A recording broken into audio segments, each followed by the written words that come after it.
Hello, and welcome to episode 14 of the Mindful Knitter podcast.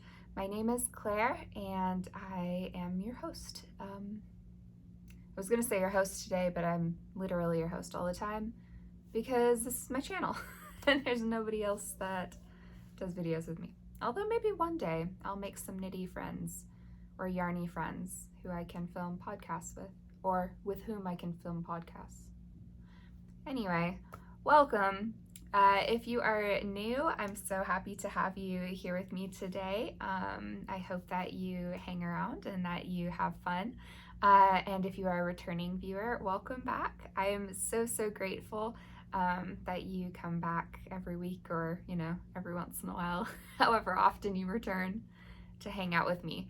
I'm really very grateful to you guys. I feel like I finally have a little bit of like a yarn community where I've never really had one before. So that's been really great. On that note, if you want to connect with me or hang out with anybody else in the group as well, you can find me on Instagram and Ravelry. I am the.mindfulknitter on Instagram, and on Ravelry, I think it's the Mindful Knitter Pod. And then we have the Mindful Knitter podcast group on Ravelry. And everybody on there is so lovely. So it'd be awesome if you wanted to join us. We'd love to have you. All of the information for where you can find me is linked in the description below. So no need to try to memorize all that. Let's see.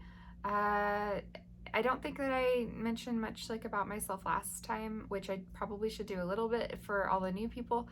So I am coming to you from the southeast of the United States, where I live with my husband, Alex, and our two Great Danes, Murphy and Nolly, and my two hamsters. Alex doesn't really claim the hamsters, Crema and Darcy. So the hamsters aren't seen much. It is a point of continual, would irritation be the right word? They're very antisocial hamsters. I think it's where I got them from. Anyway, I won't go off into a whole rant about animal rights, but I'm pretty sure they traumatize all of their hamsters because I've seen what their enclosure setups are like, and it's not good.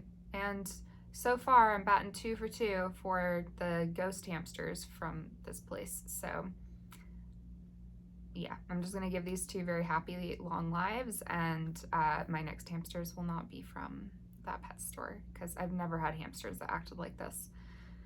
So anyway, back to the actual channel. So let's see, other things about the channel. If you're new, we do mostly talk about knitting. You can probably tell from the title. I do talk about some other yarn and fiber related things. I do crochet and some spinning. I recently got into spinning. I actually I'm not a great crocheter either. I'm a very beginner crocheter, I'd say. To be fair, I feel like I'm a beginner knitter too, despite knitting for over a decade. If you want to know more about my knitting story, you can check episode 1 and 2. I think both of those tell a little bit. Maybe episode 2 tells a little bit more. But yeah, I basically knit in a black hole for the first decade because when we say self-taught, I was super self-taught. I didn't even have YouTube tutorials or books. It was literally just me sitting alone in radio silence with yarn, and I just looped it in different ways until it did something. So because of that, I feel like I'm kind of a beginner knitter at this point in my life, which is kind of fun to share as a podcast, I think, because I can kind of see my yarny journey, as it were, as I go, because I feel like I'm learning all kinds of new stuff all of the time, and it's kind of fun to share it with you guys as I learn. But yeah, so we mostly talk about yarn stuff. There's other crafty things in there too, and some other artsy stuff, but mostly yarn, honestly, and mostly knitting. And then there is some mindfulness too, because I am a yoga teacher, and I also within my career, I use and teach mindfulness a lot. So it's a big part of my life, and so it has to be part of my knitting and my channel too. So yes, on that note, so today's episode. Today we're doing, this is our standard format, so finished objects, works in progress, a needle adjacent projects perhaps, acquisitions, yeah, and then some like knit chat, because I've got some just information about the knit along. We've got a Hygge knit along going on right now, so just a little bit of that, and then some chat about knitting, yarny, crafty related things at the end, including potentially a knit night virtually. So stick around if you're interested in that kind of thing. But if you just want to stick around for me showing you all of the pretty yarn, that's fine too. So I think that's it for our intro stuff. I didn't podcast for several weeks. Last week was the first time I'd podcast in almost a month, and so I feel like last week and this week I'm like unresting. So if I seem a little disjointed, that's why. Although to be fair, I might be disjointed a lot of the time during the podcast, so that's all right. So far the feedback I've gotten is that nobody really minds. So that's okay. And I like podcasts where they kind of get off topic a little bit, because I don't really have knitting friends. I recently taught a couple friends how to knit, but they're not friends that I see very often at all. I maybe see them once a month or once every 2 months. And they're not like obsessive about knitting in the same way that I am. So I kind of feel like I've got these friends from afar from the podcasts that I watch, and now I feel like I'm making like actual yarny friends with some of my very lovely viewers who are so delightful that they message me. And I've been emailing and chatting with a few of you guys, so, and you know who you are, and I appreciate you. And I'm so glad we're friends now. Okay, so on to the yarn stuff. So my first finished object, and I'm going to keep my notes nearby me because last time I didn't use notes at all, and that wasn't helpful to me. I forgot things. We mostly got through, and it was still a plenty long, but I did forget a couple things. So yeah, perfect. So we've got everything so far. I didn't forget anything in the intro. So finished object number 1. These socks were knit with Hobby Lobby yarn, which was fun. I have never knit socks with Hobby Lobby sock yarn. So these were from Yarn Bee, which I think is a Hobby Lobby brand. I'm pretty sure it's Hobby Lobby's yarn brand. So Yarn Bee, these were the authentic hand-painted tiger's eye socks, or sock yarn. Well, it was fingering weight yarn. It's 100% wool, but I think they should be fine. I wear my hand knit socks as house socks, so I haven't had any problem with things wearing through so far. But yeah, this is the tiger's eye, which knitted up very fun. And honestly, I really enjoyed knitting with these, knitting these a lot. They were fun to knit. I like the yarn. I can definitely tell the difference between the Hobby Lobby brand yarn and like yarn I get from like indie dyers off of Etsy, or yarn from like a yarn shop. So there is a difference in the quality, but it's not bad yarn at all, and it was plenty soft and nice to work with. So and I think it knit up nicely. I did do contrast. I did a tiny heel contrast and then cuffs and toes in the spa colorway, so still that Yarn Bee authentic hand painted, but I did it in the spa colorway, which I think went really nicely with the tiger's eye. And you can kind of see a little bit that it's got these little specks of like bright orange. Yeah, it shows up a little bit on camera. which is kind of neat. It adds just a tiny bit of like extra to the sock. So yeah, I really liked this. And I kind of liked what I did with the cuff, where I only did a few, I think 4 or 5 rows. 1, 2, 3, 4. I did 4 rows. I thought I did 5. 1.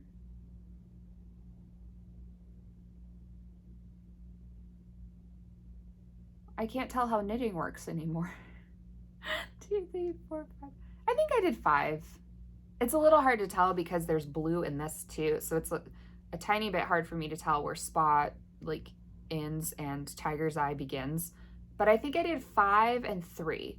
I'm pretty sure. I'm pretty sure I did 5 rows or 5 rounds of the spa colorway, and then I switched to the tiger's eye for the last 3 of the cuff. And I'm pretty sure that's how I did that. It's a little hard to tell with all of the color changing. I'd have to like really look at it for a minute. But yes, so these were good. These were cast on 56 stitches. Yes, I always have to think about it for a second. These were 56 stitches. Also, these are unblocked, as you can probably tell. 56 stitches on, I knit my socks kind of strangely because I'm in between size small and medium for my feet. So the pattern is just the Crazy Sock Ladies vanilla sock pattern on DPNs.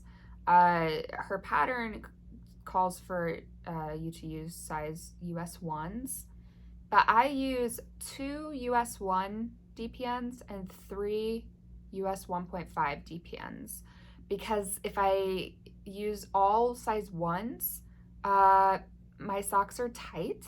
They're not, it's not like I can't get them on. They've just got way too much negative ease, and they just aren't it's not the greatest fit. They're too small.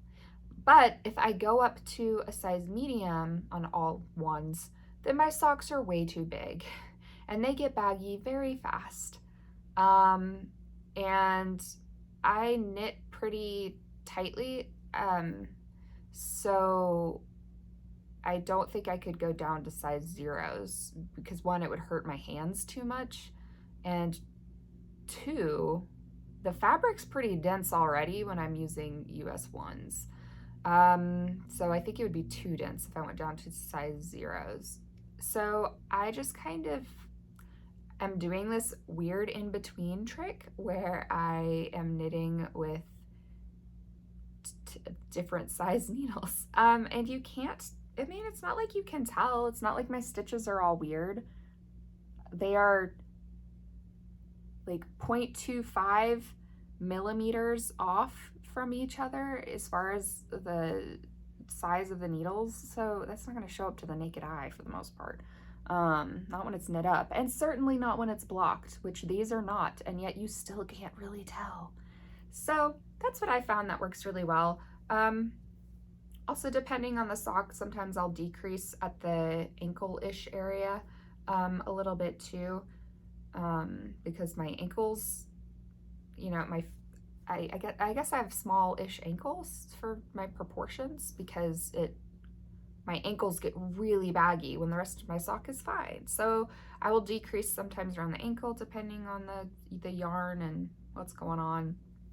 I'm finding that I'm knitting every single pair of socks slightly differently, which is a fun learning experience. It also makes it complicated when I'm explaining it to you guys. The other thing that I am doing right now that's kind of new, I did it on these socks and I did it on the next 2 pairs, is instead of doing the 14 repeats that the pattern calls for on the heel flap, I am doing 16, which is what would normally be in the medium, because like my circumference of my foot is like, I don't know, it needs a small size everywhere except for like right here. For some reason, this part's, the arch always pulls a little bit too much for me. It's not uncomfortable, I just don't really like how it looks. So I've started doing like the 16 repeats on the heel flap instead of doing the 14. And that seems to be working pretty well. Yeah, so that was these. All of my socks are knit, cuff down, heel flap, and gusset. So my delightful little tiger's eye socks. These seem very beachy to me, so I'll probably take these when I'm at the beach during the spring and the summer. So those are my tiger's eye socks from Hobby Lobby yarn. So first experiment with Hobby Lobby yarn was a success, I'd say. So FO number 2. I didn't cast on what I said I was going to cast on last week. I said I was going to cast on those white, pink, and purple socks because I was in a very purpley mood. Apparently, like the day after I filmed my podcast last week, I got out of my purple mood and switched moods entirely. So I don't really know what happened, but I didn't want to knit the socks anymore. I was getting ready to cast them on and I was like, this isn't exciting me anymore. It excited me 3 days ago, but now it's not. So I cast on different socks because these had been speaking to me for like a week. So these are more yarn that I got from Hobby Lobby, but this is Patons Kroy. So this is the Patons Kroy sock in 50s stripes.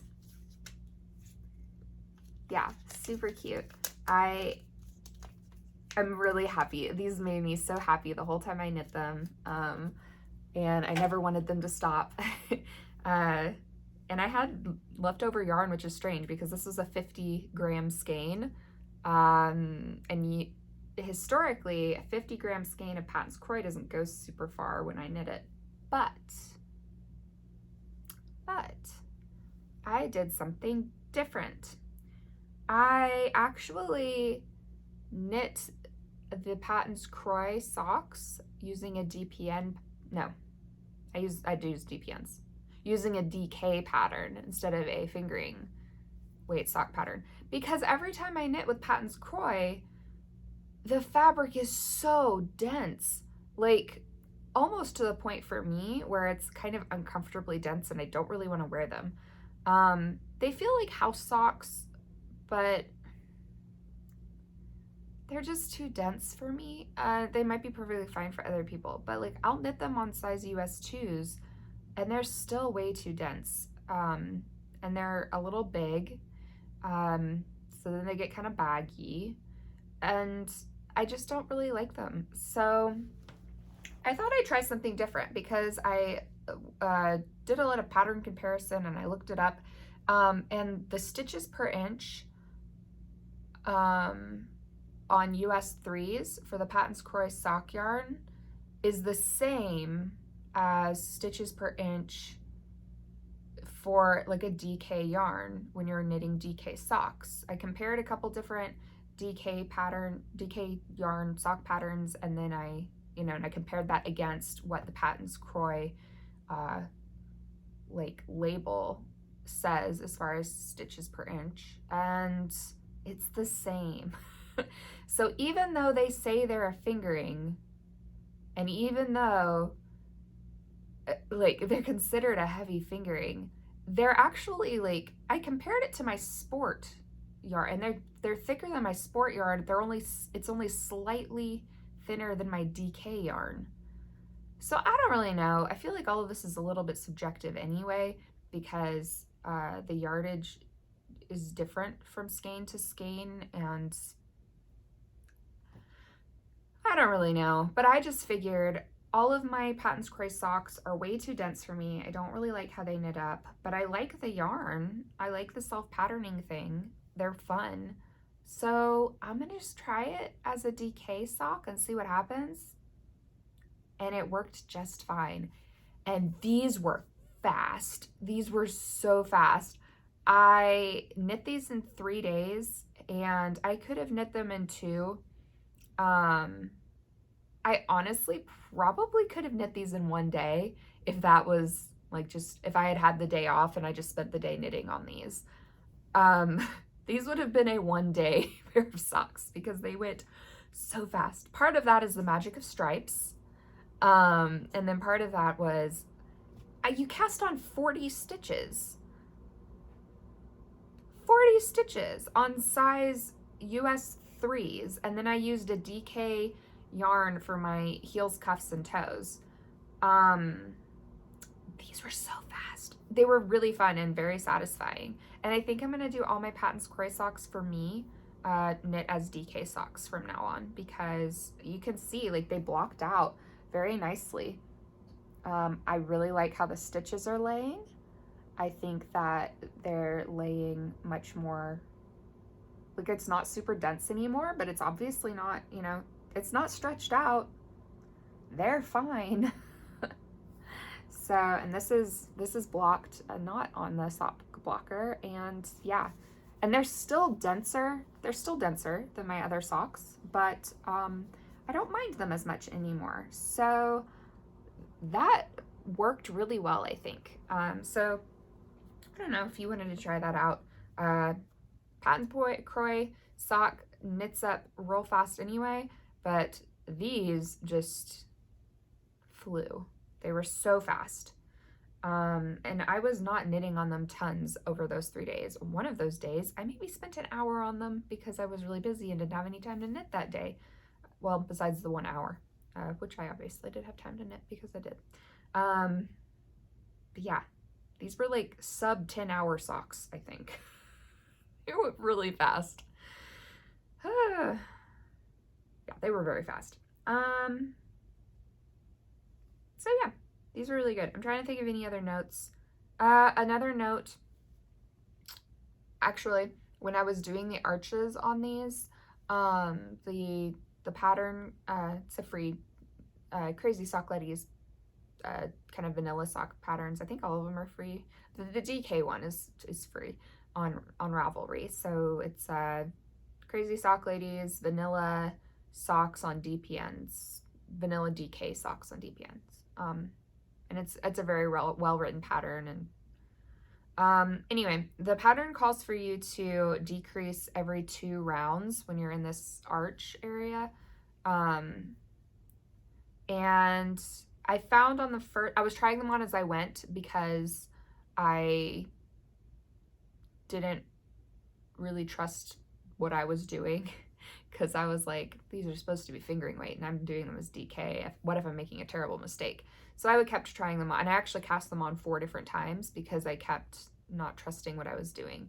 And then I ended up going with my original plan because that worked perfectly fine. But anyway, I was noticing as I was trying them on as I went that they were just a little too tight in this area, you know, like my socks often are. And I think I've seen that a lot of people have that problem too, where their socks just pull a little more than they would like in this kind of area.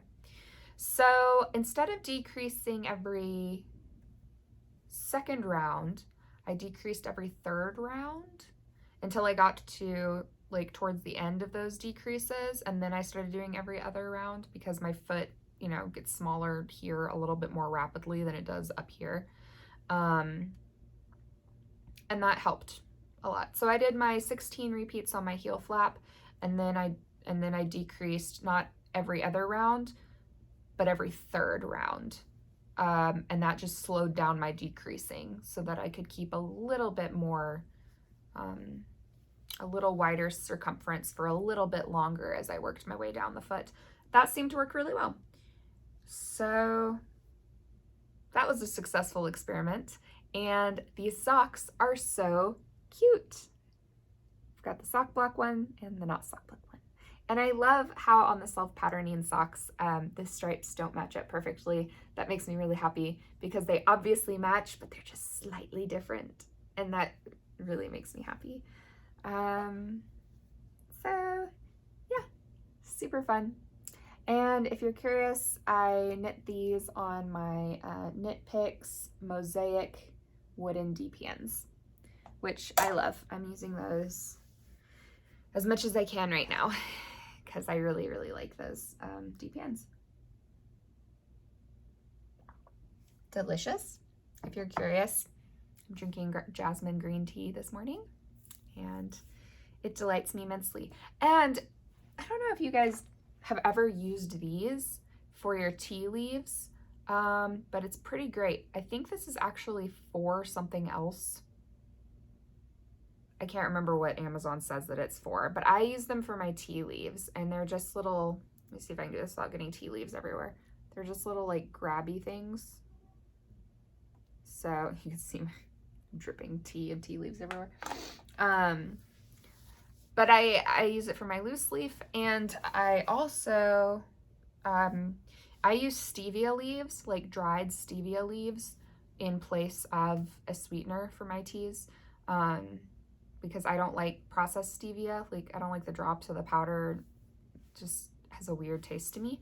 But the leaves are fine. They're just sweet. So I just get bags of dried stevia leaves. You can get them on Amazon. And I put them in a little scoopy thingy. What would it be? Some sort of strainer thing? I don't know. A little steepy spoon. And that works great. And I don't have like loose stevia leaves floating all in my tea. So I got a pack of these things, a pack of 3 on Amazon for like less than $10. I feel like it was a good investment for me because I drink a lot of tea.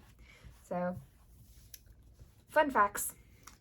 Okay, my third finished object I'm pretty excited about. This is my very first crocheted baby blanket.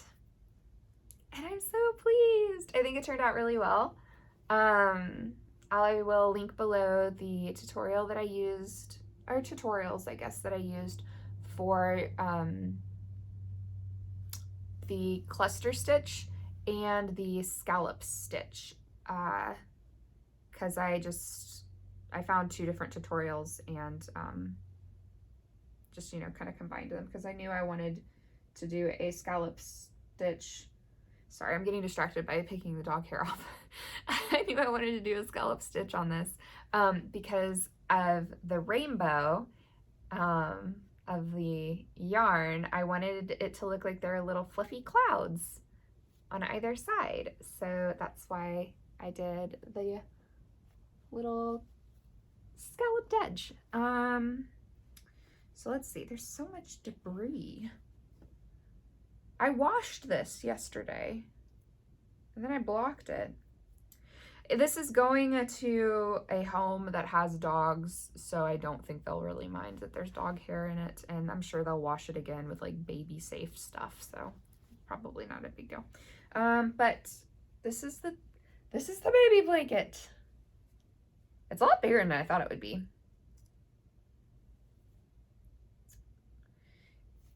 But yeah, I really like this. It's interesting. The last skein that I used, maybe it was a different dye lot, I'm not sure, but it actually, there's so much fluff. I think that was dog hair that exploded out of the baby blanket. Maybe the owners will mind. Nah, well, the parents, the owners. So you can kind of see there are just 4 colors on this end of the blanket, or 5, I guess. Pink, white, blue, green, and yellow. But on this end, we've suddenly got more colors. We have orange in there. And then there's like a greenish blue aqua that's in between the green and the blue. I don't know if this is showing up great on camera. But this skein was softer and fluffier and had more color variation, which I actually really liked a lot. Like, this was my favorite part to crochet because the yarn got so much, I think, prettier. But I have no idea how that happened. I don't have the label with me. Darn it, I put it up because I was like, oh, I don't need this anymore. I will put the information down below in the description for this yarn. But yeah, I don't think that they make it anymore. It's like Dazzleaire. I think it's Caron. I think it's Caron Baby Acrylic Yarn. It's like Dazzleaire Baby Rainbow Ombré is the colorway. And my mom got it in like the 70s or 80s, and I really don't think they make it anymore, based on what the label looks like. So they might. I haven't actually looked it up to see if they do. But yeah, here's a close-up of the scalloped edging. You can kind of see that. I liked it. I thought it looked like little clouds with this blue and white yarn. But yeah, so I like this a lot. It's very soft. And the edging was in a different yarn. I think it's Bernat baby acrylic yarn. And it's like a blue and white colorway. I'll look up. There's so much dog hair. Great Danes shed a lot. Gosh. Okay, I keep getting distracted by it. I'll put the information for the yarn in the description for you guys.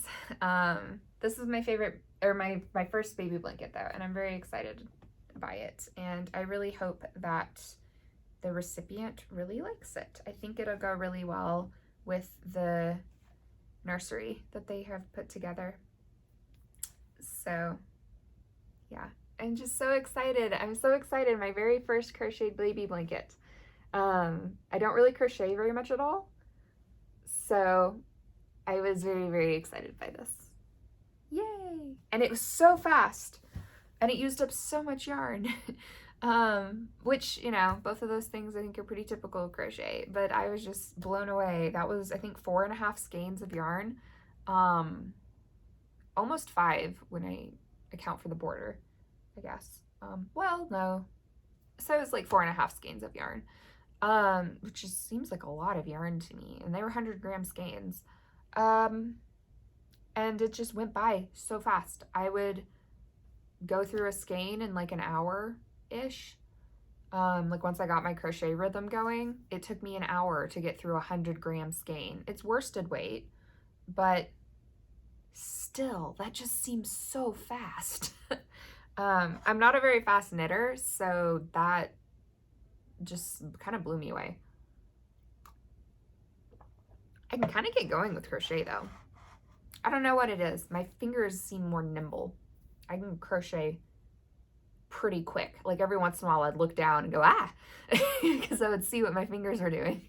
But anyway, that was really fun. So kind of continuing from that. So last week, in last week's podcast, I ranted at you guys about acrylic yarn because historically I don't really like acrylic yarn.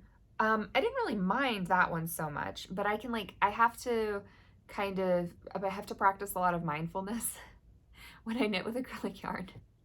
Kind of like that that mindful neutrality and acceptance.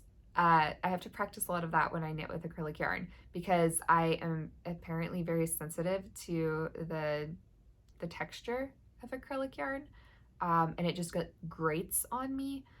So I have to be very just like, yeah, I just have to do a lot of like intentional practicing mindful acceptance of like, this is what the texture is. This is what the yarn is. It is neither good nor bad. It is, it just is.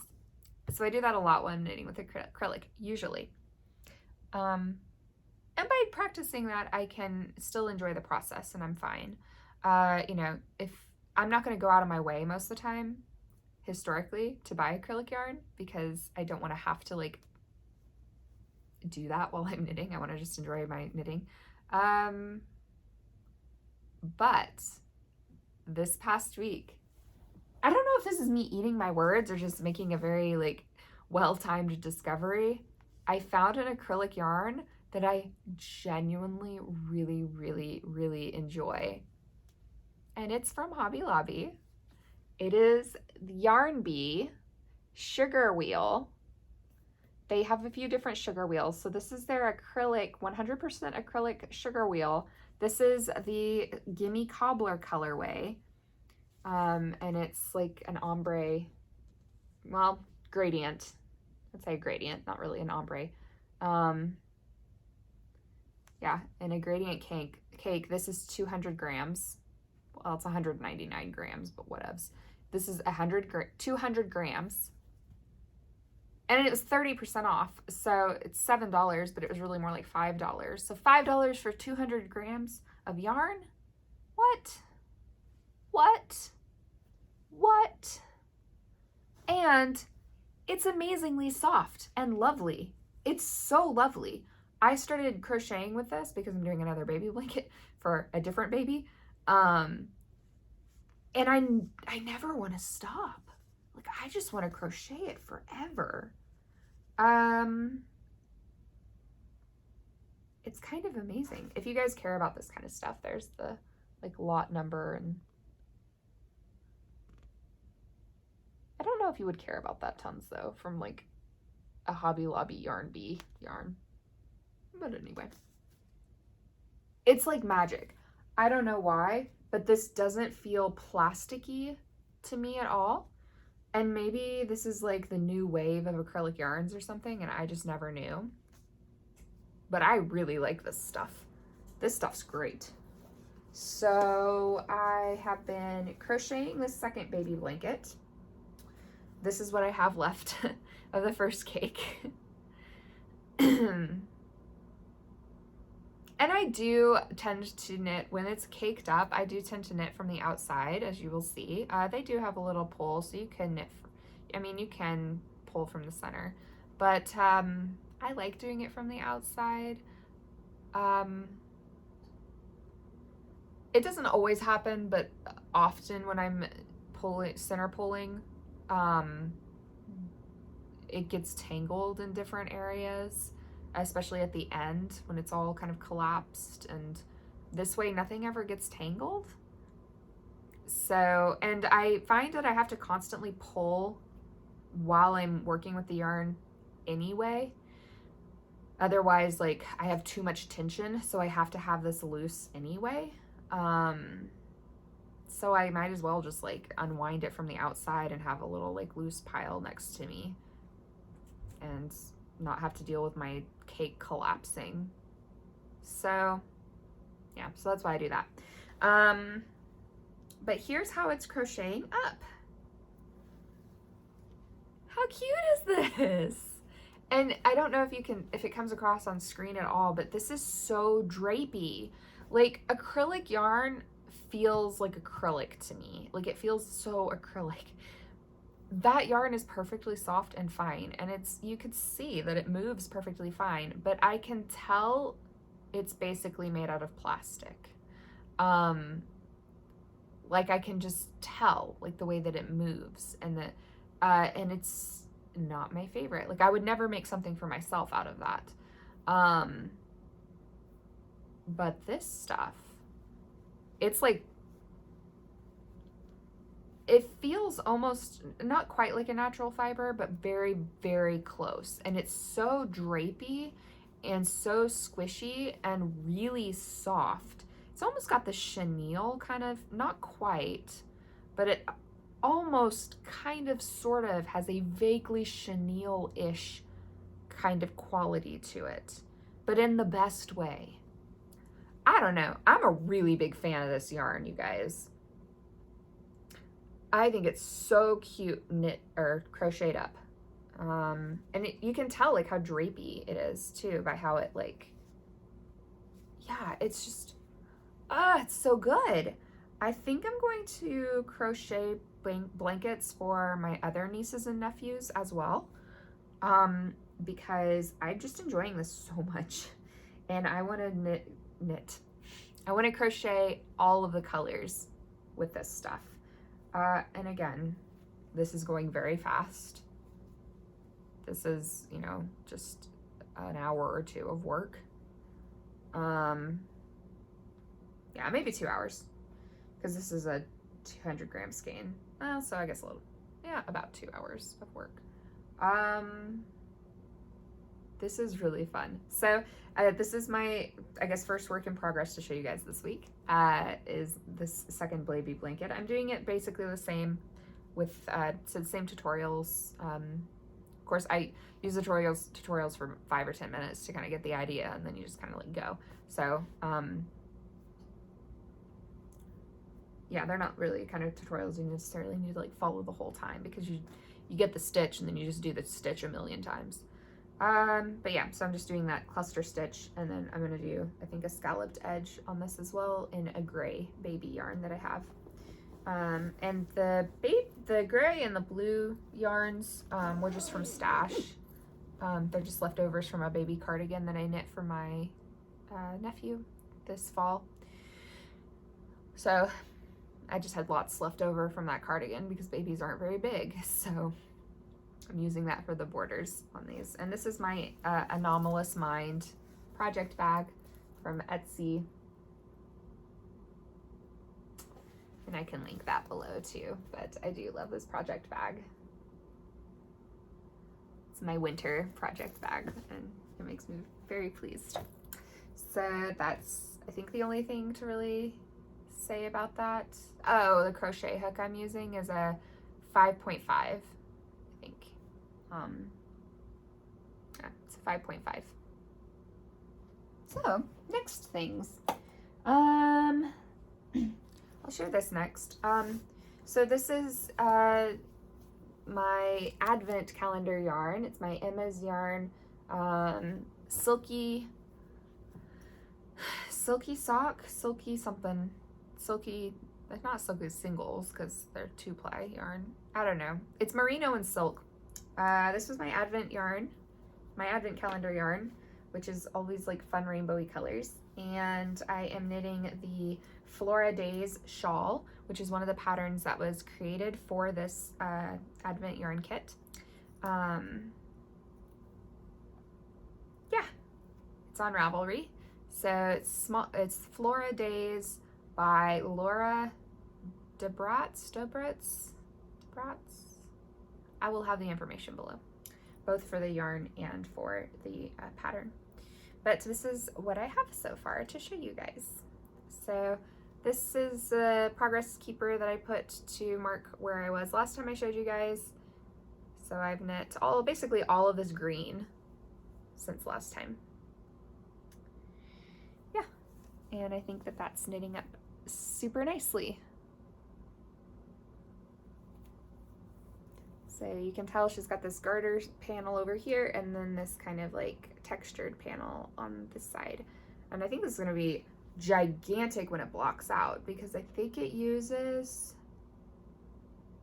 500 grams, well, not 500 grams. It uses, I think, the equivalent of 5 100-gram skeins of yarn, but you don't use all of the yarn. You have roughly 4 or 5 grams left of each of these little like 20-gram minis. There are 25 of these. They're each 20 grams. So yeah, you can do the math on that.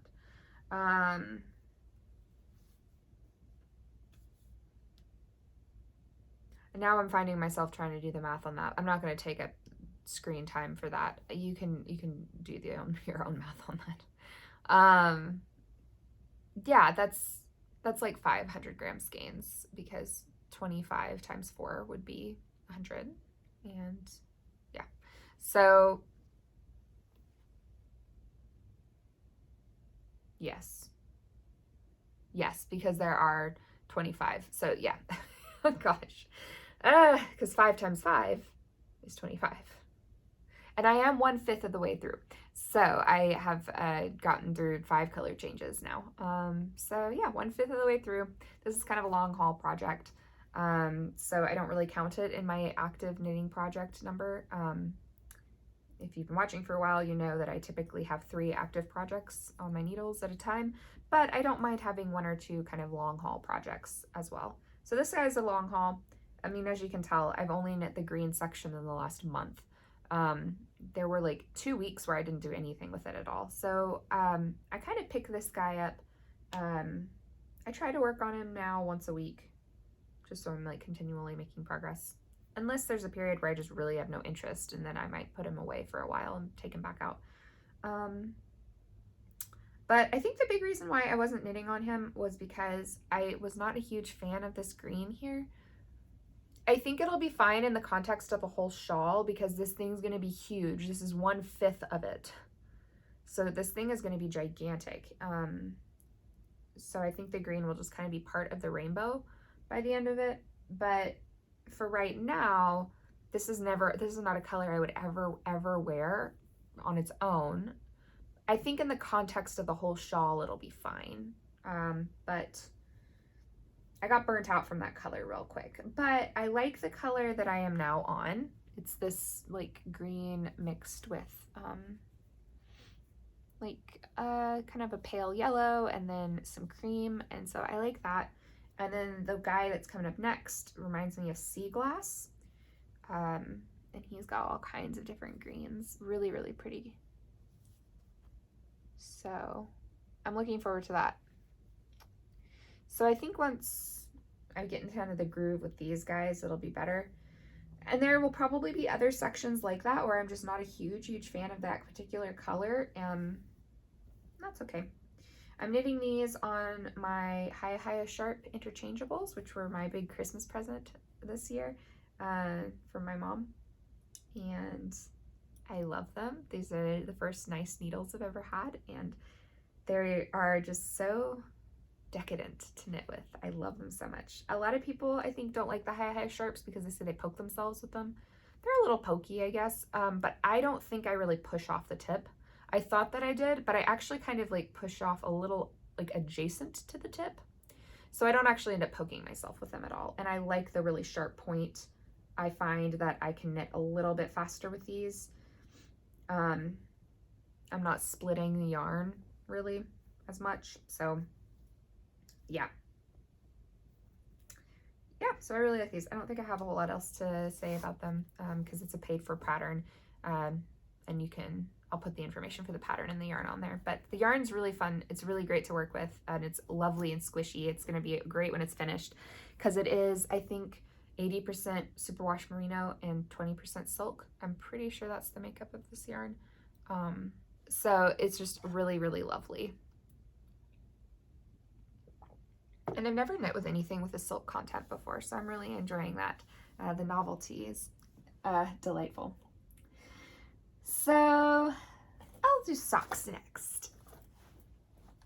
So these are the socks that I cast on instead of my purple socks. Well, I guess these are the second pair that I've cast on instead of my purple socks because I obviously did my 50 stripes socks too.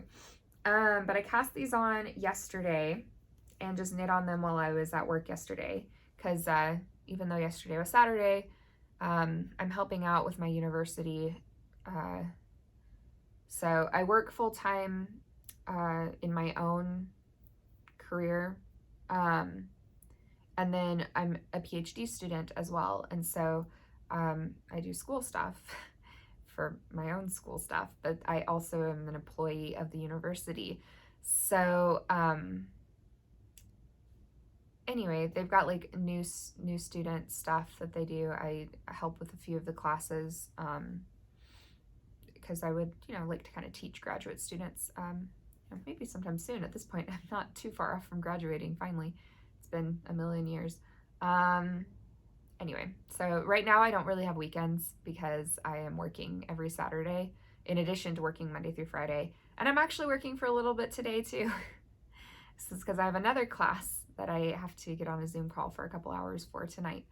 So anyway, I don't get any time off right now. I'm really excited to have weekends again in a week or two. But yeah, this will be about 2 months with like 0 days off. Yeah, which has been a little bit rough, but but the good news is when I'm on these calls, I can often be knitting for hours while I'm on them. So like 8 hours yesterday, I could basically just knit while I was on there. And every once in a while, like I had to use my hands for something else, but Anyway, so these I cast on as kind of some Valentine's Day socks because I'm getting a little bit in the Valentine's-y mood. So I figured, why not? I've got this bright pink yarn. Let's knit some socks. And actually, the other reason I cast these on when I did was because I ordered a skein from Amazon. I think it was the Lions brand Mani Petty sock yarn. It's Lions brand sock yarn that's on Amazon. I couldn't really find at least any wool sock yarn from Lions brand on Amazon, but I did find this stuff. It's called Mani Petty. And it looked cute. And they had a few different colorways on there. And one of them, I think it was the knees colorway, was on sale for like $9. So I was like, $9 pair of socks. That sounds fine to me. And I'm kind of enjoying knitting with the commercial sock yarn because I've kind of got a system I figured out a little bit, I think, for making it less dense, but then also like if the pattern's cute enough, I don't really mind the more rustic texture, and I know it softens up after I wash it, so I don't mind as much. So anyway, I've just been enjoying that, and so I wanted to try some Lion brand sock yarn. It was supposed to be here Friday. Now that they're saying it won't be here till Tuesday, and I was like, well, I don't have any socks to knit right now, and I really wanted to knit that pink yarn because of Valentine's Day. So I got into my stash and I got some different pink yarn, which maybe I should have done to begin with, but here we are. These are both from Nanette Wake Studio on Etsy. This is my other Anomalous Mind bag, but this is the smaller size. I'm wondering if I'm allergic to something down here in the basement, because I'm noticing that I get congested every single time I'm down here lately. I wonder. I don't even know if you guys can tell. Like, does my voice change part of the way through the podcast? Freaking A. We're 90-something minutes in. I need to talk less. Although I guess that's part of the fun of the knitting podcast. At least for me it is. I like watching chatty podcasters. Anyway, I digress. Okay, so this is a one-of-a-kind colorway from Nanette Wake Studio that I got several months ago. But it's this really gorgeous fuchsia. I love this color. I'm probably gonna do an entire pair of socks with this color. But right now I'm just using it for cuffs and toes. And then this colorway, I don't think she has it anymore, but this is her Snapdragon Sock. So I don't know if it shows up super well on camera. It looks like it does a little bit, with these like little like streaks of purple and yellow and orange, and then of course mostly this neon pink. And this is just as neon as it looks on camera. These are very much like neon socks. I didn't realize that these were like neon colors when I ordered this online, and when I got the yarn I was like,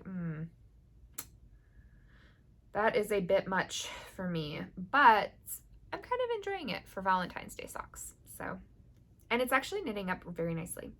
All of her yarn knits up nicely. She has great yarn. It is 85% superwash merino, 15% nylon, so it's a very fluffy kind of sock yarn, and it is deliciously soft. I love knitting with her yarn. So fun thing I'm doing with these, if you saw my New Year's or 2022 kind of goals a few episodes back, I said I wanted to try stranded color work this year, and that's something that I've wanted to do for years, but like, this is the year I'm doing stranded color work. So it was kind of impulsive. I was just in my stash trying to put things together, and I ended up putting these two together, and then as I was knitting them, I was getting to the end of my cuff, and I was like, why don't I just continue it with it for a little bit? And then I was like, why don't I try doing stranded color work with these two together and see what happens? I feel like that is so much of my knitting, is I just do something and I see what happens. And so I think it is cute. It almost looks slightly Fair Isle-ish.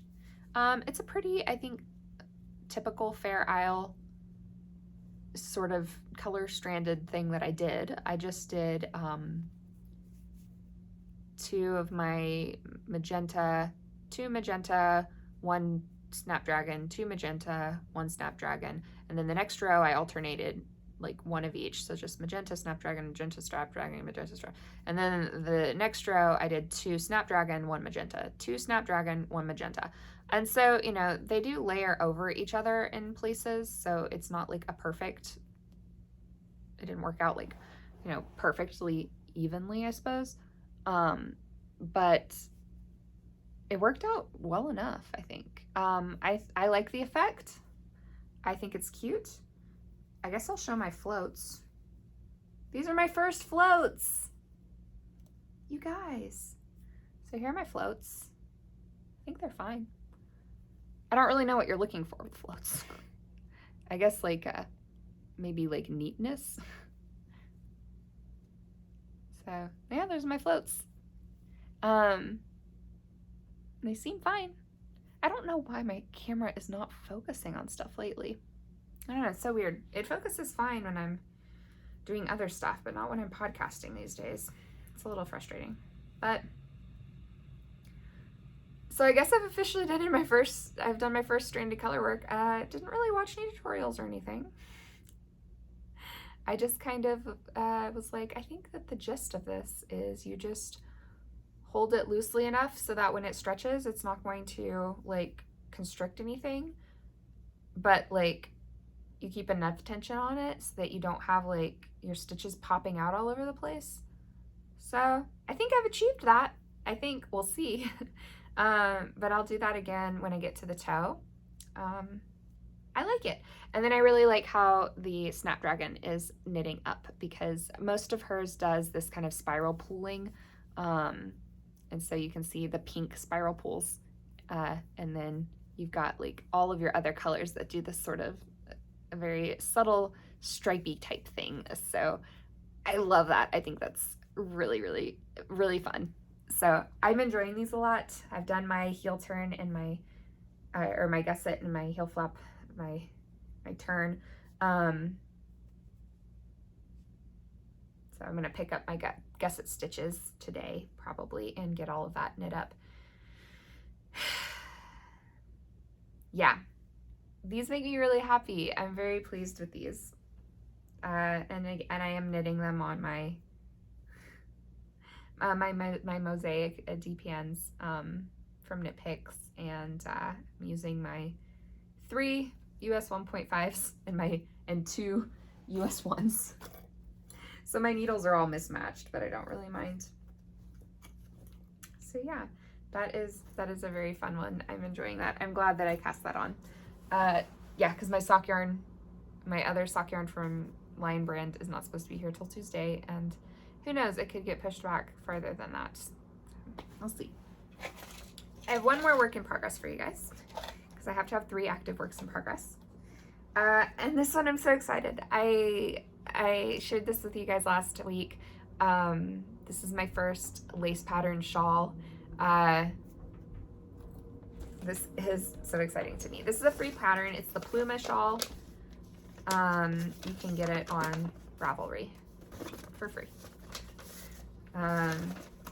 So this is kind of what it looks like. It's by Manos de Uruguay. And for, I guess, non-Spanish speakers, it's so hard for me to... Manos del... Somebody said, do you guys say Uruguay? I say Uruguay. I don't know how to say it not in Spanish. Uruguay. Somebody helped me with this like a few months ago, because I think I asked on the podcast, like, how do you guys say it? I can't say that one not Spanish. I don't know. Manos del Uruguay. I don't know. Manos del Uruguay. That's who it's from. Here's the spelling if you need to know. Where is it? Here. So, Manos del Uruguay. There. And it's the Pluma shawl. Plumas? Well, now I can't see. I'm assuming it's Plumas because there's more than one feather. Yeah. Anyway, here's another picture of the shawl.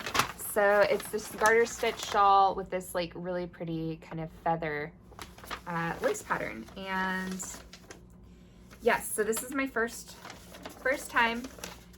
They've got the pattern kind of out, and they've got the chart written out, and then they've got the chart. I am in garter stitch land.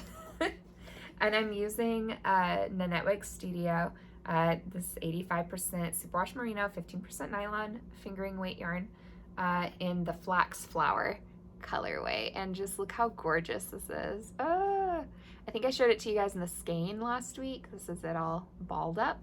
I really need to start using my ball winder. And I keep forgetting it exists.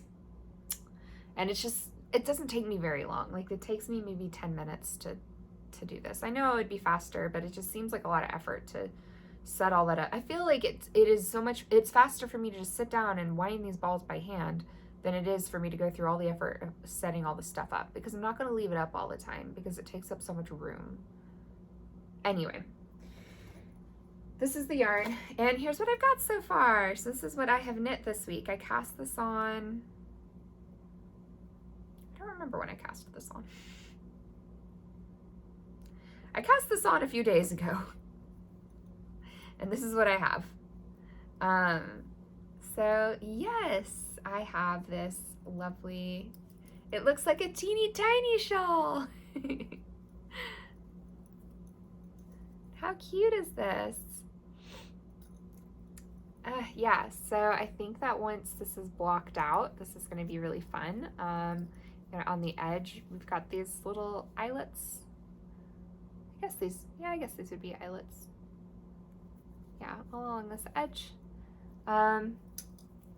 Yeah, super fun. I'm really enjoying this. And I don't even really mind that it's just all, oh, sorry, my neck started doing something.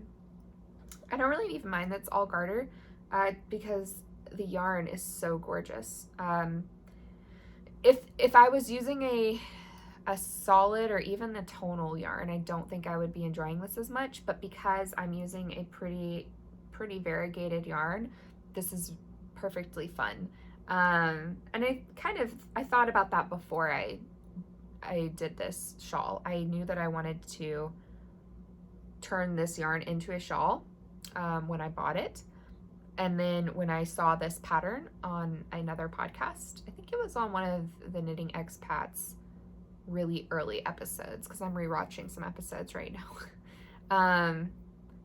I saw the Pluma shawl come up, and I was like, oh my gosh, I think that would be perfect for my flax flower yarn. And behold, it is. Yeah, so the garter stitch is a lot more interesting when you've got a lot of different colors.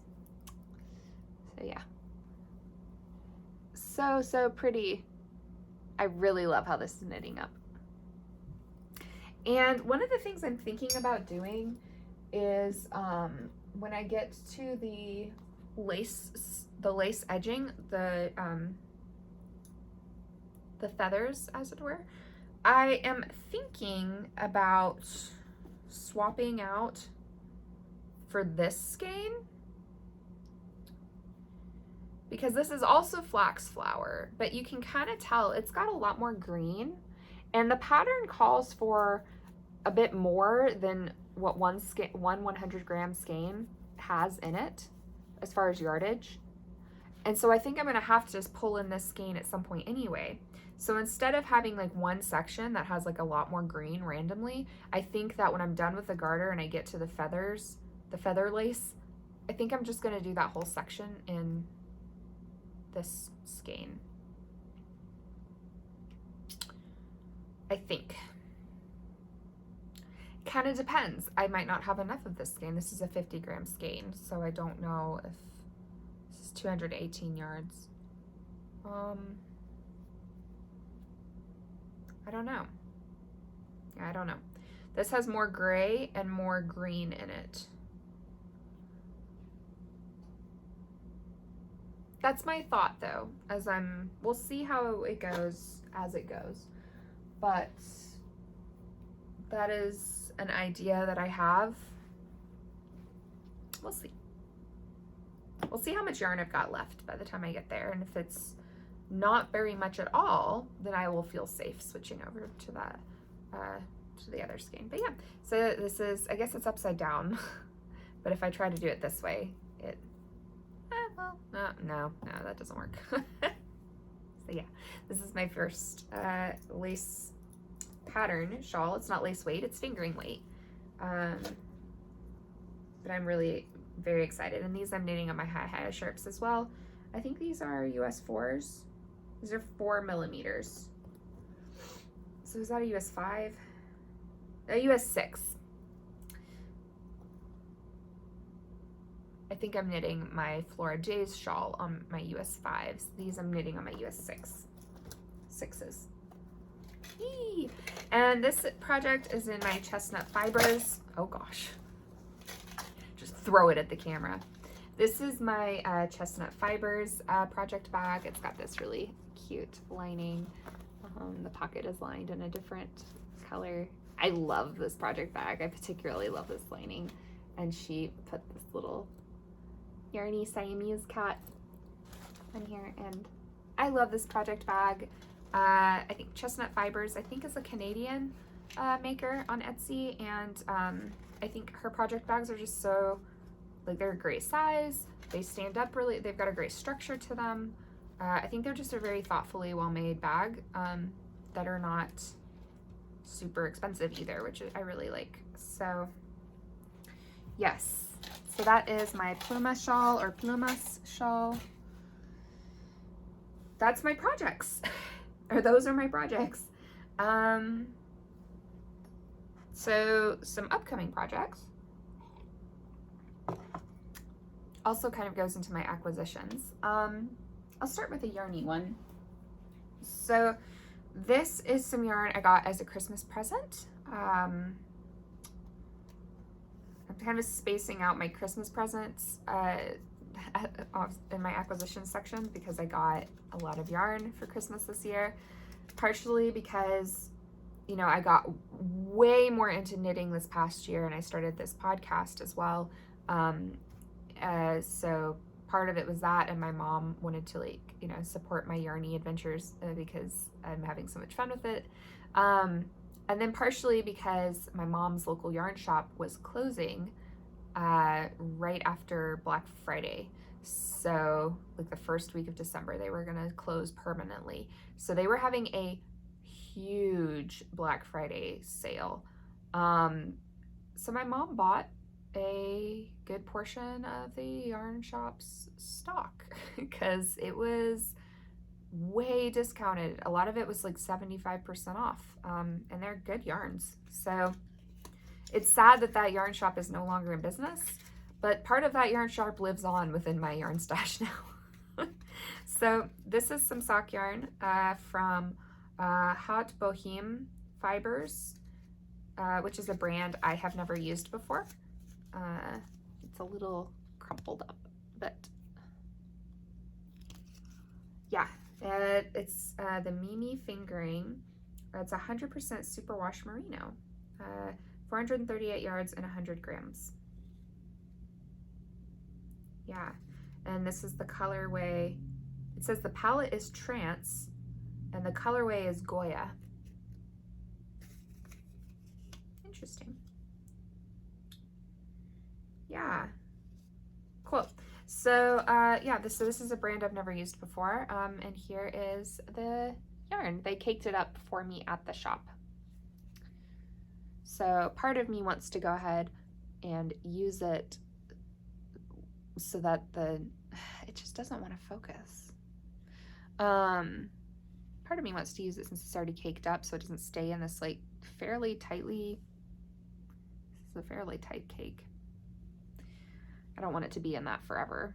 It's already been in it for a couple months. But then part of me just feels like knitting some really variegated socks. So I think I'll really enjoy these. It's shades of green, shades of blue, and then it has little flecks of like periwinkle, which I really enjoy, which actually, that reminds me, darn, these might not be the next pair I cast on, because I just placed a Knit Picks order this morning, in fact, with some supposedly periwinkle yarn. It's their Manatee tonal, Stroll tonal,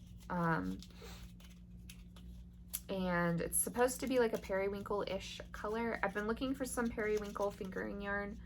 They've got it on Etsy, but I was trying to look for something a little bit cheaper. Cheaper, or I mean, not like cheap quality, just, you know, less expensive. Just for, I guess, budgeting purposes, I suppose. I just feel like I've spent a lot of money on yarn lately, and so I'm trying not to spend all of my money on yarn. But I don't know when that order is going to get here. It might not be for 2 weeks, so I might not get to cast these on immediately. But I've shown them to you now, so it won't be surprised when you see them show up on a podcast episode soon. So yeah, so those are going to be cast on pretty soon. With the Knit Picks order, I'm really excited about it. I guess I'm getting into knit chat just a tiny bit, but it's an almost acquisition, so I guess it fits in this section. I've never ordered from Knit Picks before, so this is my very first Knit Picks order. I'm probably going to do a Knit Picks yarn haul video for it because I ordered quite a bit. Because Knit Picks has a Valentine's Day sale going on right now. So I think it's everything that is white, red, or pink, or almost everything that's white, red, or pink is on sale, up to 40% off. So go check that out if you are interested in those colored yarns right now and you want to get some Knit Picks on sale.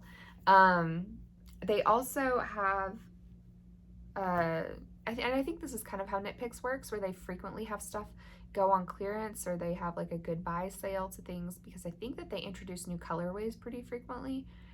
At least that's my understanding. It kind of seemed that way based on older podcast episodes I've watched.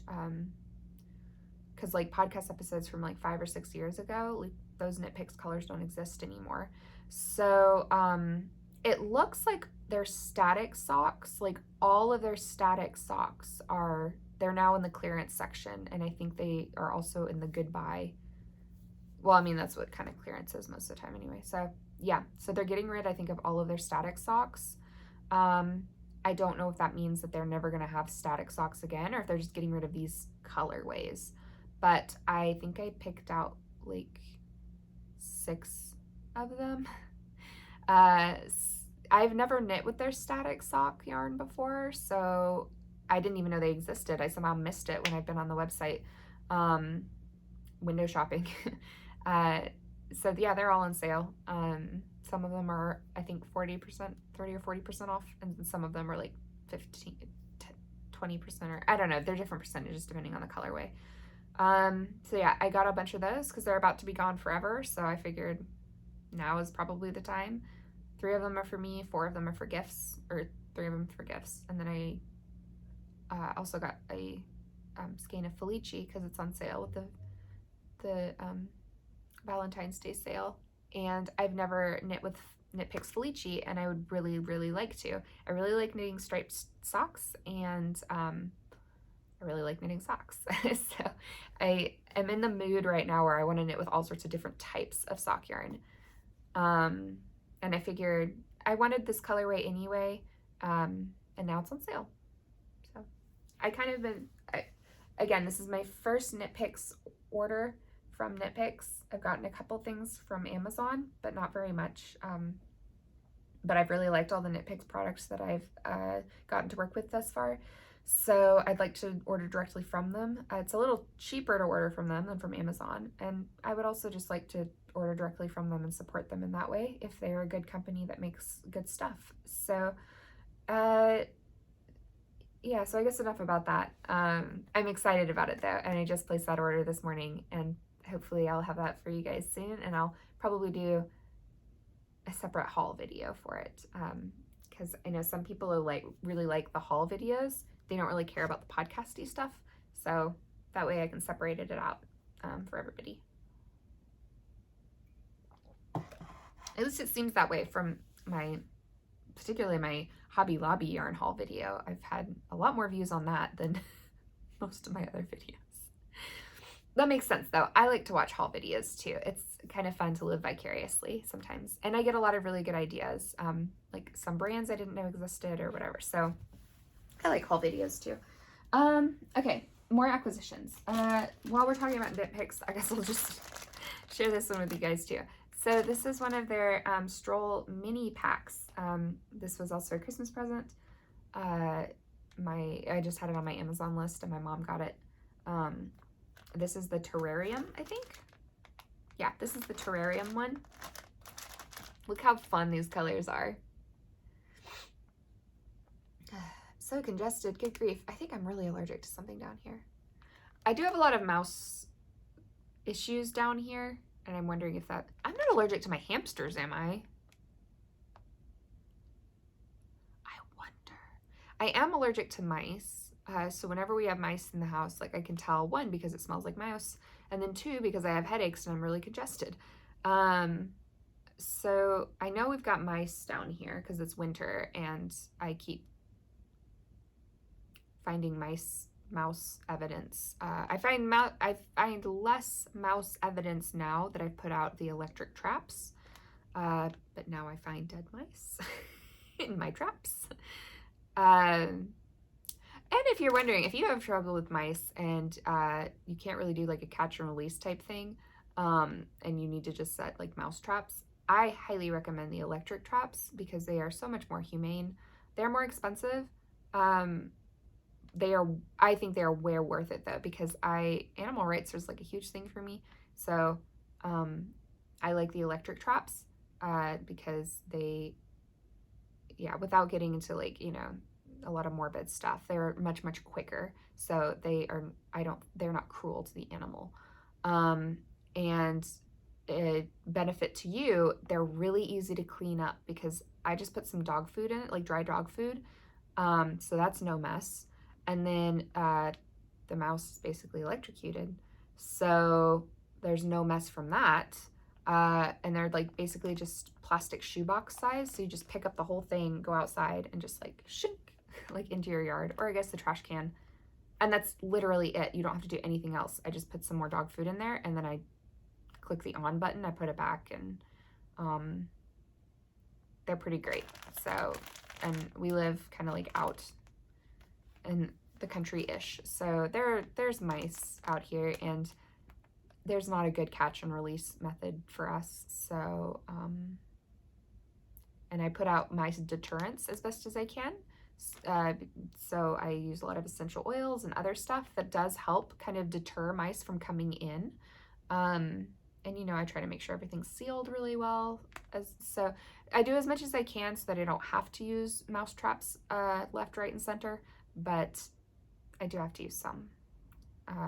And I can't have mice all in my house because I am allergic to them and they get into the food. They got in the pantry the other day, and none of that is good for us. So as much as it does make me sad, I do also recognize the circle of life exists, and the mice would probably die out in the wild in other ways that were probably less quick and less pleasant. Anyway, that was a really long rant that had nothing to do with yarn, although you might care about mice getting into your yarn stash, so maybe you actually care about this kind of stuff. This is something I thought about, was because this is where all my yarn is, and this is where the mice tend to congregate because this is the lower level of the house. So I didn't want mice in my yarn stash, and I put lavender and stuff in my yarn to keep away bugs and mice and things. But, you know, you could get a bold mouse that just doesn't care, or, you know, the random mouse that's like immune to the powers of lavender. And that kind of stuff does happen sometimes. Like, you've got your mutant creatures that just, you know, don't care about that sort of thing. So mouse traps, humane mouse traps. You can get them on Amazon, the electric ones. Anyway, this is the yarn. Isn't it pretty? So yeah, this is the terrarium Stroll pack. Stroll mini pack fingering weight. It includes 1 hank each of Walrus, hand painted, Base Camp, hand painted, Eucalyptus tonal, which is really fun. I think I'm gonna get a full skein of Eucalyptus because I love that color. Celery seed, hand painted, which is also really fun, and Kiwi tonal. These are a lot of colors that I just kind of wanted to try on their own anyway, and then they had this pack of minis, which is great. These are 20 grams skeins, so that's 20 total grams. Each hank is 92 yards for a total of 462 yards. So you got some good yardage in this. Yeah, this was just off of Amazon. And I think they do have other colorways on there right now, but yeah, I really like these. I'm kind of wondering if these are gonna be my next socks I cast on. Part of me wants to wait until March so that these can kind of be St. Patrick's-ish type socks. Part of me kind of just wants to do them now as sort of like a scrappy sock kind of thing. I don't know. But I really wanted this for like months. And so when I saw it in my Christmas pile, I was like, ee. That made me very happy. I really love those colors. Okay, I'm going to try to speed things up a little bit. This is a Christmas present as well from the yarn shop that closed. This is Apple Tree Knits. I think that this is a brand I've seen in other yarn shops. This is the plush fingering and the Ice Queen gradient. It is 100% superwash merino. It is 560 yards in 113 grams. So this is a lot of yardage right here. This I think would be a really good, it's so soft. Oh my goodness, it's so soft. There's a bird. Oh, hi, feather friend. Okay. This is the Ice Queen gradient. I'm all over the place today, you guys. I'm having fun hanging out. I never talked. I think part of it is I've basically been alone for 2 weeks. Alex was gone last weekend. And then, and I've been working from home lately. So I've just been like alone for like weeks. Yeah, I talk with Alex a little bit like in the evenings and some in the mornings, but yeah, mostly I'm just alone all the time. That sounds so sad. I'm like a little knitting hermit. Yeah, because I don't go out. Like I don't even really interact at the grocery store. I basically like order my groceries and they bring them to my car. So yeah, it's been a lot. So this is fun. I think this is going to be a shawl. Because I think it'd be really pretty to do a gradient shawl. Maybe like a really nice like lace, because this is a pretty fine fingering. I think 560 yards. It's 113 grams, but that's still a lot of yards. That's a lot of yards. We're getting close to fingering weight. Or we're getting close to lace weight with this. This is a fine fingering. So yeah, this I think is going to be turned into some sort of gradient lace shawl. I'm very excited about this. This is my first gradient yarn. I'd actually been wanting this for a couple of years. I'd seen it in that yarn shop for several years, but I'd never gotten it because it's kind of expensive. And it's kind of expensive for me anyway. And I don't know, I just coveted it for like 3 years. And then when they had their giant sale and they were going out of business, my mom was like, hey, look at this one. And I was like, I do like that one. And she's like, well, do you want it as part of your Christmas present? And I was like, I do, but it's kind of, I mean, it's a little pricey. And she was like, into the pile it goes. My mom's love language is gift giving. So I'm grateful. I realize that is a blessing. Yeah, it's a blessing to have a parent who cares about you. And this is my mom's way of showing she cares. So, this is just going to be a very useful skein. I did have a plan for it originally, and now my plan has changed. So I don't know what I'm going to use it for now, but it's just a very useful thing, I think, to have in your stash. This is Wonderland Yarns, Pigments of Imagination, Marianne. I guess that's the type of yarn it is. It's a sock slash fingering weight. Yeah, so it's like a sock yarn because it's got nylon. It's 475 yards in 100, well, it's over 100 grams. It's 4 ounces. Huh. 85% fine superwash merino wool and 15% nylon. This is the White Rabbit colorway, number 00. And it's just this really pretty, is this like an ecru color? It's not white. It's got a little bit of like a yellow tone to it. It's gorgeous. It's like the palest cream. I guess that would that be like an ecru? It's a beautiful color and it's really soft and squishy. Yeah. Machine washable. Yeah. Well, I think it's superwash. Yeah, it's superwash merino. So, yeah, this is just a very useful skein. Again, I did have a plan for it originally, but now I don't. Because I ended up using the yarn it was going to go with for something else. But that's okay. Final thing to show you guys for my Christmas presents for acquisitions is these knit blockers from the Mindful collection. So this is Knitter's Pride. Yeah. These are going to be real handy. It's 12 blockers with 8 rest resistant pins and 8 blockers with 4 rest resistant pins. And it's this cute little case. Oh, that is very, well, I don't really know how to avoid that. There we go. That's a little bit better. They're beautiful gradient colors. You can kind of see it's got the mandala. Oh, you can see the mandala a little bit better that way. Yeah, so I think these are going to be great. These will make blocking a little easier. They've got, that's a good spacing. Oh, and it's got this little like foam something or other in here so that you kind of press them back down into the foam. Yeah, that's great. Yeah, I think these are going to be really useful. Because, yeah, I find that when I'm blocking things sometimes, it feels like it takes a million years to put a million pins down. So this will speed up the process a little bit, hopefully. Yeah, so I'm excited about that. That's another one actually I had wanted for a few years, but I'd never gotten because I actually didn't start blocking things till this year.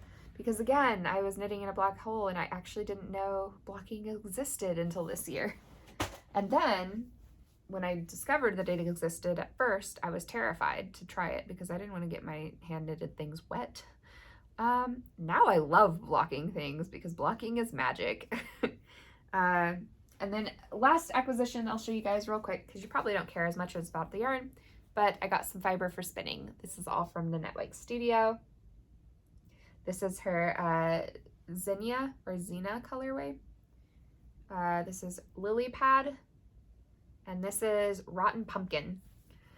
And so I'm going to be spinning these up into yarns. And I'm really excited about this one. I'm kind of considering getting a second one of this. Not sure, but I might because I love these blues and greens. And I'm very much a blue-green.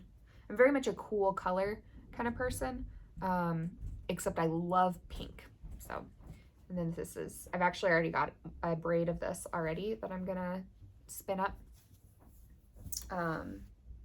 Yeah, and then I've got another kind of coordinating braid that I'll go with that too, and I'm gonna spin up some autumnal hand spun yarn for a project to maybe knit this autumn. So that'll be really good. Just so you know, we don't have a mindfulness segment this week, in case you're wondering if this is going to go on for forever. And the main reason for that, well, 2 reasons. I just had a lot of stuff to show you guys today. And then the second reason is because with the Hygge Make-Along, I'm doing the mindfulness.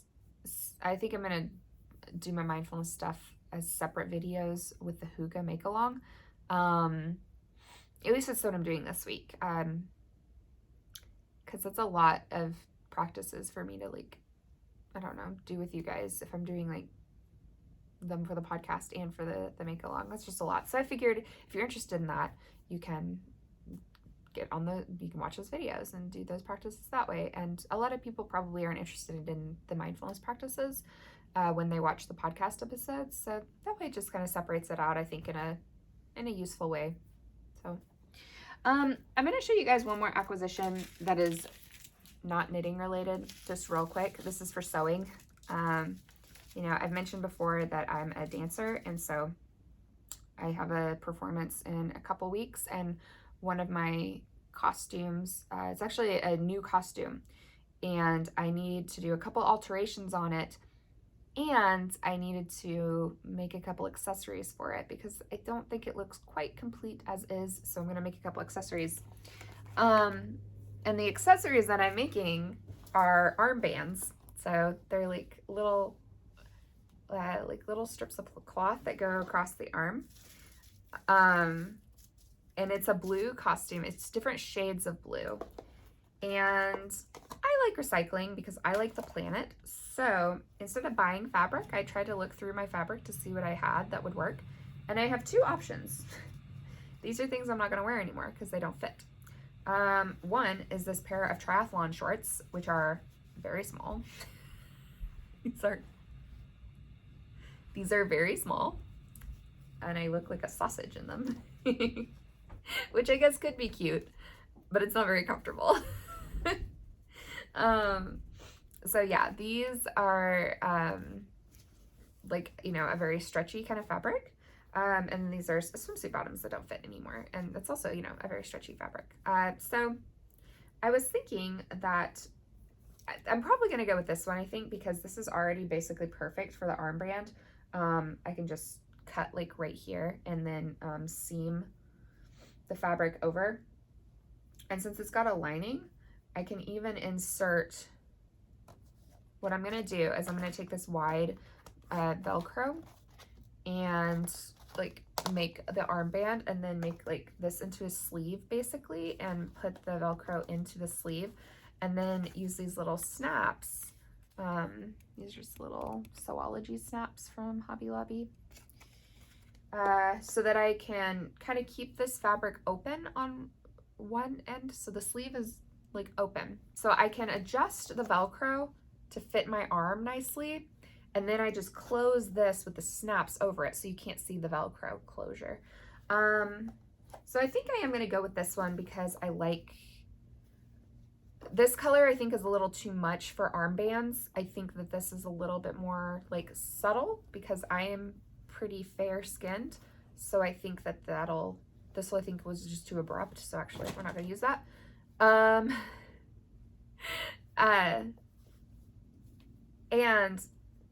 I have these rhinestones that I got on just Amazon that are like these gorgeous AB rhinestones in different shapes that are this lovely like turquoisey aqua color. Called Lake Blue. Yeah, and so I think that with this is going to, and then I might add some, I'm going to see if I've got some darker blue rhinestones or sequins somewhere, and I might add those as well. And I think that'll get me all my shades of blue that I'm wanting. And then I also got this beauty. I've already started cutting it a little bit. Oh my goodness, look how pretty this is. It's like an applique that people use for like wedding dresses or like prom dresses or things. But I'm cutting like these two pieces off so that I've got like one on each armband. And then I'm gonna use this piece. I'm altering my bedla. So the belt portion is too small because I've got some hips. So I'm gonna add some Velcro, and I'm gonna add some fabric to my Velcro, and then I'm gonna add so many rhinestones and this to, you know, just the back portion of the belt, so that, because I didn't say well, I might have said, I can't remember, but the bedla, the main part of the costume is very sparkly and has lots of gold and shades of blue. And so I think that that'll all work really well together. So yeah, oh my gosh, I'm just in love with this. Like, look how pretty that is. It's so sparkly. This is by far my sparkliest costume I've ever had. So I'm very excited, and I just wanted to kind of share that with you guys because, I don't know, maybe you would enjoy the sewing craftiness too. This is pretty much the extent of my sewing that I do, is costume alterations and then I guess repairs to clothing items. I don't really do tons of sewing. I'm not particularly seamstressy. So that's it for the stuff. A little bit of knit chat. So we're gonna again talk about the Make-Along and some other like community knitting things for the channel. So if you're not interested in that and you just wanted to see the stuff, then thank you so much for joining me today. I hope you had some fun. I definitely had fun showing you guys and ranting a little bit. And I guess I'll see you next time. Thanks for being here. If you want to stay for the talking portion, then we'll do that now. So first thing with the Hygge Make-Along, it is running until March 20th, the spring equinox. So you still have time to join if you want to. The rules are very loose. Basically, you can knit anything that feels Hygge-ish to you. So cozy, happy, sense of community, you know, there's a whole info video on Hygge. And, you know, there's no size requirement other than just, it needs to be bigger than like a dishcloth or a washcloth, because you can make one of those in like an hour. You could do a set of dishcloths or washcloths, and that would be fine. But yeah, that's not enough to enter in. So people have been making things like hats and socks and cowls and, you know, all that kind of stuff's fine. It doesn't have to be a giant project. I just want it to take longer than an hour. So we do have some finished objects in the finished objects thread on the Ravelry group. There is a thread in the Mindful Knitter podcast group on Ravelry. We have a finished objects thread for the Make-Along, and then we have like a chatter thread for the Make-Along. So we've got some finished objects. I'm very excited about them.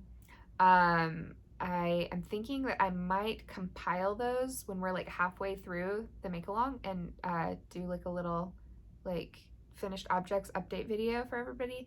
I'll have my finished objects because I might have 2 baby blankets at that point. And then I'll share everybody else's too, just so we can all like have fun with that together. There are prizes. I'm not entering myself for prizes because that seems strange. Why would I enter myself for prizes in my own Make-Along? But we've got some prizes. I have contributed most of the prizes, let's be honest. I kind of destashed some things, and I've got some knitting items that I'm not going to use and that are still new. So I have compiled some prize packages, and then we have some very generous and lovely donations from people. I'm just waiting to get those or get more information on them before I share those with you guys. But we've got pattern prizes that have been donated, as well as yarn. So that's really exciting. So yeah, join us for the Make-Along if you haven't already. I am planning this week, I think I should be able to, I hope so, but I'm planning this week to make another Hygge video. I'm trying to make one every week or 2 as we go. Just, you know, add to the fun and community and Hygge-ness of the Make-Along. This week I'm kind of wanting to do a like knitting meditation video, so I've got that on the books for this week. So hopefully you will see that soon. I think that's all of the Make-Along news, other than just to extend that offer to you guys. And I have created a hashtag. What was it? I'll put it in the description below. I think that it's the Mindful Knitter Hygge MAL is the hashtag on Instagram. I'll put it in the description because I can't remember right now. So yes, it's a fun group we've got some really fun projects, and people are really lovely. So, and if you're not on Ravelry, you can still participate. I have at least one person that's not on Ravelry, who is just sending me their stuff. Like, they're just emailing me their finished objects, and like, I'll share it on the Ravelry group for them, and I'll include it on the finished object video that I'll put on here. So that's perfectly fine. The prizes are for chatter and finished objects. So if you're not going to participate in the chatter on either Ravelry or YouTube, and you just want to do finished objects, like, that's fine too. So yes.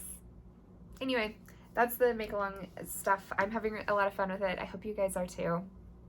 And if you're not having fun with it, then come join us and have fun with it. A second thing I wanted to talk to you guys about was, I've mentioned before, I think I've even mentioned it today, that I don't really have like a knitting community here or a yarn community here. And actually, like, I mean, I alluded to, I'm alone most of the time, honestly. So I don't really have tons of community just in general here. So I was thinking, like, we don't have any local yarn shops. We do have a fiber arts group in a town close to me, but I haven't been able to integrate into it very well. I'm going to keep trying because I think that I like the people there and I like the events they do, but it's been hard to break into that group for some reason. So I still don't really have a community here. So what I was thinking is, I am kind of building this community with you guys, and I thought it would be really, really fun to have like a knit night or a like knitting group for like us, maybe on Zoom or Discord.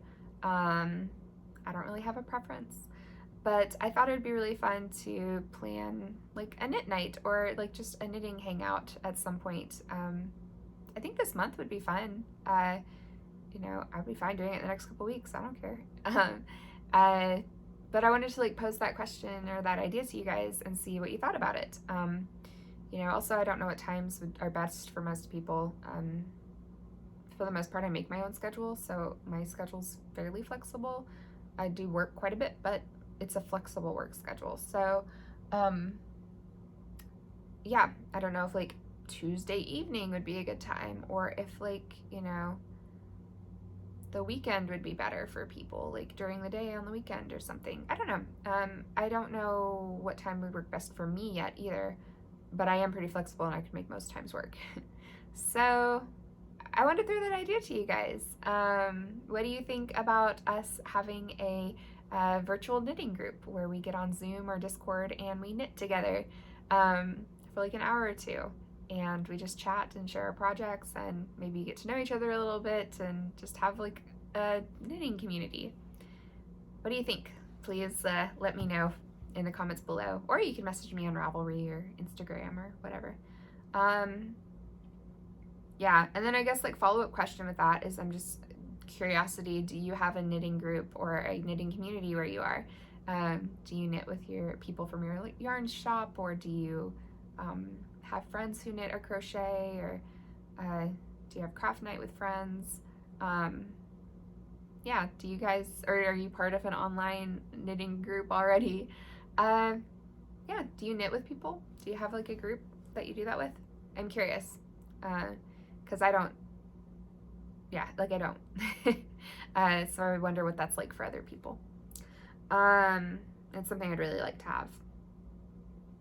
So yes, that's my big question for you guys today, is would you guys like to do that with me? And if so, I will start coordinating times and dates and Discord versus Zoom and that sort of thing. And then my last thing that I was gonna do last week, but I forgot, was basically just an update on my resolution or goal for yarn, which is not off to the best start so far this year. So my goal was to knit more skeins or use more skeins of yarn than I buy. That has not happened so far, but we're only in the beginning of February. So there's still time. There's still hope. In January, this is my making journal, which is actually about to get an upgrade. I'll share that with you guys when it does. But in January, I had 20 grams of skein, or 20 skeins of yarn that I bought, and I used 10 grams of skein. 10 skeins of yarn. Words are hard. It's also about lunchtime now, and I have to watch my blood sugar. When it does get low, I struggle in many ways. One of them is forming coherent sentences. Yeah, so I bought 20 skeins and I used 10 skeins. Using 10 skeins of yarn in a month isn't bad, I think. Like, that's pretty good going, but I did buy 20, so that's a lot. So that puts me roundly in the positives, which is not what we want. And then I had been doing well this month until I placed my knit picks order.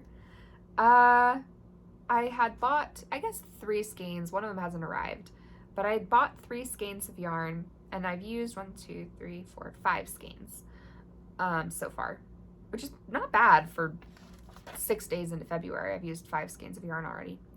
So I don't know, maybe there's still hope for me for this month. But I just bought a lot from Knit Picks, so we'll see. So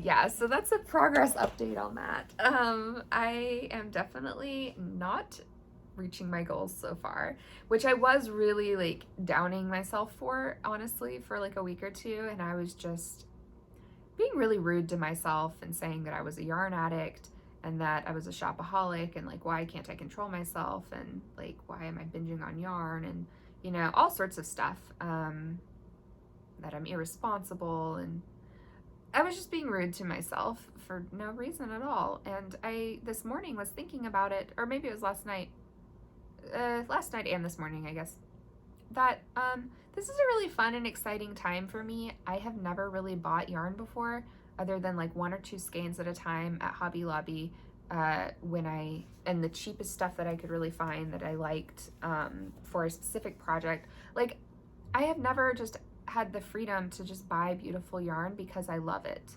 I've never had a yarn stash, and I've never felt okay buying yarn without knowing what it was going to be for. Like, I always needed to know what it was for, otherwise it made me too anxious. So I actually think that this is a really fun, exciting, and special time where I am just really enjoying getting new yarn, and I'm enjoying seeing it, and I'm enjoying imagining what I might make with it one day, even if I don't know right now. I'm enjoying being able to take advantage of things like sales, knowing that I will use that yarn at one point, even if it's not immediately. It's fun and it's exciting, and I don't think it's going to last forever. I think that at some point, probably pretty soon even, I'm going to not be into buying yarn anymore, or at least not in the same way. And it's going to really trickle down to like buying a couple skeins here and there. So I think what I'm going to do is I'm just going to, like, you know, moderate myself. Like, I'm not going to go crazed and buy every skein of yarn in existence, but I think I'm going to allow myself to enjoy buying yarn right now and having fun making a yarn stash, because it's not ever something I've ever been able to do, and I can right now, so I think I'm going to, because it's fun and I like it. And I also don't think it's going to last forever. I don't think I'm going to turn into a yarn hoarder that just has a room completely full of yarn that I can't walk through and then I'll never use any of it. I don't think that's going to happen. Yeah, because like I'm going through my stash even now. I'm pulling out stuff that's 5 or 6 or 7 years old, and I'm using it because now I know what I want to use it for. And then at other times, I buy a skein of yarn and I immediately start using it that night. So yeah, I like the idea of using more yarn than I buy this year. And even if that means I'm at net -0 by the end of the year, or -1 at the end of the year, I've reached that goal.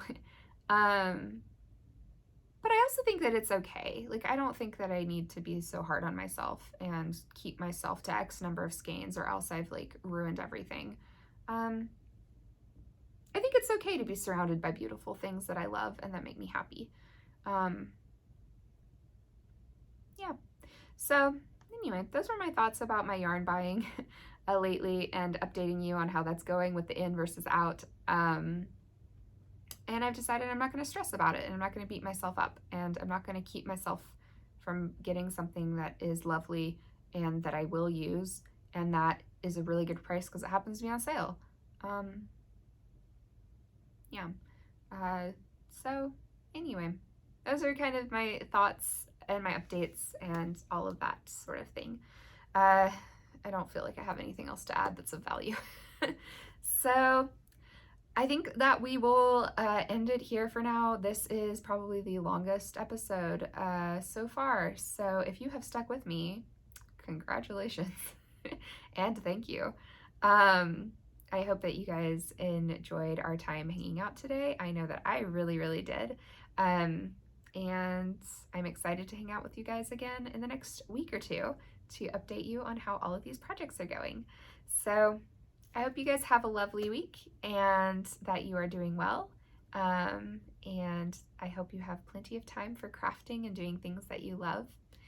And I look forward to hanging out with you again soon. Bye.